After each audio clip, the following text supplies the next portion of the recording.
Bonjour, je suis Edith Holt. À l'occasion de la Journée internationale de la femme 2023, il m'a été demandé de me prononcer sur le thème le digital, le stress et la performance de la femme. Comment font-elles? Bonjour, je suis Ghislaine Thiamkam. À l'occasion de la Journée internationale des droits de la femme 2023, il m'a été demandé de me prononcer sur le thème la femme, le digital, le stress et la performance. Comment font-elles? Sans plus tarder, je vais vous donner mon retour à ce sujet. Trois figures féminines qui m'inspirent. Euh, Plusieurs figures féminines m'ont inspirée par le passé et continuent de m'inspirer.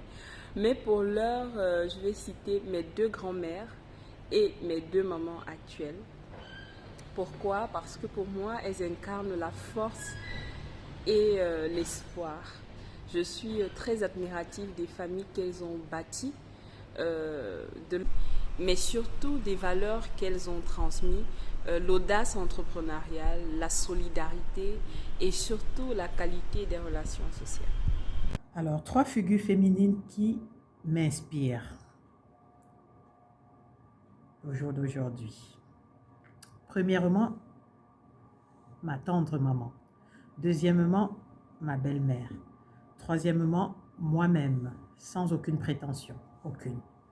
Ma maman parce que elle m'a appris à être une femme, à être cette mère multicasquette, à être cette épouse à l'écoute, à intégrer et à prôner des valeurs comme le travail, l'audace, la résilience. Ça, c'est ma maman. Ma belle-mère m'inspire parce que c'est une femme de foi. Elle m'a montré et continue de me montrer combien le respect est important et je le vois à travers son fils qui est mon mari, combien il me respecte et c'est une valeur profonde que je chéris. Cette valeur vraiment, le respect n'a pas de prix à mes yeux. Et ça, ma belle-mère, c'est l'incarnation même du respect, l'incarnation de la foi, l'incarnation de l'audace. Donc pour cela, elle m'inspire beaucoup. Moi-même, je m'inspire pourquoi? Parce que tous les jours, je vais à la rencontre de mon moi intérieur. Quand je reçois les retours des gens qui m'entourent, qui me disent « Oh Ghislaine, tu dis toujours ce que tu fais » ou alors « tu fais toujours ce que tu dis », ça me nourrit, ça me remplit de gratitude parce que très peu de personnes sont capables de dire ce qu'elles s'apprêtent à faire ou de faire ce qu'elles ont dit. Donc, il n'y a pas un gros gap entre la personne que je suis en face de vous et qui je suis réellement. Je suis une personne alignée avec moi-même, je suis en congruence avec moi-même et ça, je ne peux que me dire merci. Je dois me valoriser déjà avant d'attendre la validation des autres. Voilà. Elle m'aide à être plus performante. Je l'utilise pour développer mon entreprise, pour recruter de nouveaux clients ou alors consolider des relations avec les clients déjà en portefeuille. D'un point de vue professionnel, je peux animer des réunions à travers le monde grâce au digital et ceci avec plusieurs personnes connectées en même temps. Donc le digital est un outil vraiment top en ce 21e siècle car le monde est tout simplement connecté. Le digital au jour d'aujourd'hui, je ne peux plus m'en passer. Cela m'aide au quotidien à gagner du temps, à être plus performante. Vous savez, le temps, c'est l'argent. Donc rien que par rapport à mes enfants, quand je suis au travail, à ma pause, grâce au digital, je peux savoir quelles sont les notions qu'ils ont travaillées parce que l'école dans laquelle ils fréquentent est connectée, est très digitalisée. Donc je peux savoir quelles sont leurs notes, quelles sont leurs lacunes, quels sont leurs points forts. Et du coup, ça me permet, moi, en tant que maman, d'anticiper, de pouvoir leur proposer des variantes dans les devoirs, de pouvoir les gérer le soir sans stress majeur. Donc le digital Également pour communiquer et m'informer.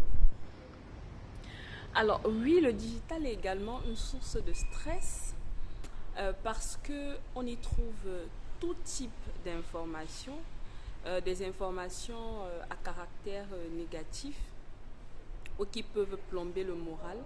Et étant donné que les réseaux sociaux se sont installés dans nos habitudes, dans nos programmes mentaux,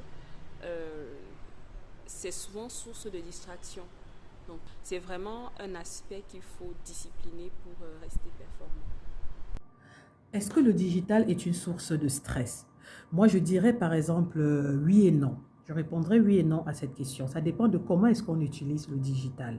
Si on passe énormément du temps sur les réseaux sociaux, par exemple, à regarder des contenus qui nous font peur, des contenus alarmistes, qui nous desservent plus qu'autre chose, là, je dirais que c'est une source de stress à ce moment-là.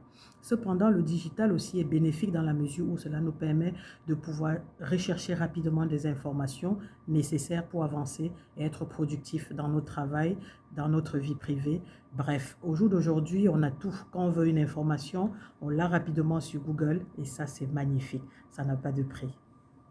Alors, en tant que maman, le digital m'aide de temps en temps à voir des recettes, à voir ce que d'autres mamans cuisinent à la maison ou alors ce que qu'on cuisine dans des restaurants que je peux voilà, adapter à ma famille. Le digital m'aide également à communiquer avec ma famille. Il m'aide également à organiser mon agenda professionnel et donc à ne pas louper un rendez-vous important, entre autres. Bonne fête de la femme et à votre santé. Bonne fête à toutes les femmes à travers le monde. À votre santé.